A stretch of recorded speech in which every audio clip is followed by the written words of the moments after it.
You're welcome to come on anytime. And then also, too, I should give some sponsor recognition here before I forget. Twisted Intentions Productions. Go up on their website, check out their events they got coming up. They sponsor our show here. Anybody that would like to be a sponsor on this show, send us a check here, send it over here to John DeVita or give it to me, and we'll be happy. It does cost John a little bit of money to keep these shows on the air here, and we try to do that. I'm working on a couple of sponsors for you, John, so I'm doing my job. It's just people are just a little stingy these days. It's hard to part with the checks, so I'm trying to bring some money in. And we will be on YouTube with this show, within a day. They post them up really fast. www.windycityhometown.com or go to YouTube, punch up today's date, which is the 8th, 4/8/13. The show pops up. And then also, too, on the, did you say the 27th, is it, John? April 27th, we're going to be on Jack FM? 22nd. April 22nd. Yeah. April 22nd, we're going to be on Jack FM 89.7. WRHS FM Norwich. I'll do that again. Jack FM 89.7. I just got this funny thought about this Jack FM. Anyway, Jack FM 89.7. This happens to me sometimes. WRHS FM in Norwich, and we're very happy about that. So we're branching out here. And then, of course, when our shows pick up again over the summer with Warg Radio, I'll be on with them over there. And to Mr. Tony Sabelski, Miss Lisa, and Miss Jennifer. Lisa, Yes. Jennifer Cecil. Cecil? Mm-hmm. Like Cecil and Beanie? Cecil? Yep. Jennifer Close. Cecil. Yep. Thank you so much for coming on. And Thanks, Bob. yeah, and you're welcome back anytime. Thank you. Thank you very much. We have him on. Yeah, this was like- he kind of just comes on He's a whenever drifter. Yeah, whenever he feels to come on, he In and comes out of on. everything. Yeah, whenever he wants to come on, I told Yeah, Tony he's Lisa always knows welcome. me best. Yeah, so he Yeah. comes on whenever he wants. So anytime you want to tag along with him, come on the radio here and we'll talk about stuff. Awesome. And I think that's going to be it for that. Let's see, I think I finished everything I had to do. We gave the sponsors recognition. We did that. Oh, and then me this week too. I forgot.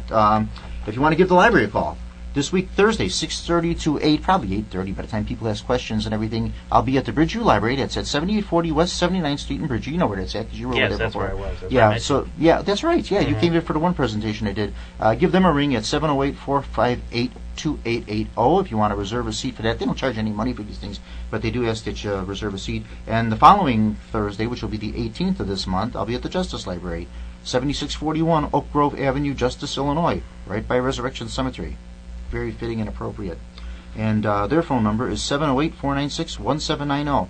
Thank you all. Mike, thank you. Lisa, Jennifer, Tony, thank you all for coming on. Thank It's you. been a joy. Thanks for having It us. was a pleasure. Thank you. Yeah, and then tune in to www.windycityhometown.com for all their other shows. Next week, Monday, they'll be doing another show of Meet the Chicago Historians and all the other fine programs and shows they do here at Windy City Network. And thanks for now. It's Bob Trazik signing off. We'll be on again next month in May, and I don't know what I'm going to talk about in May. We'll figure something out. Thank you so much for listening, folks. Bye-bye.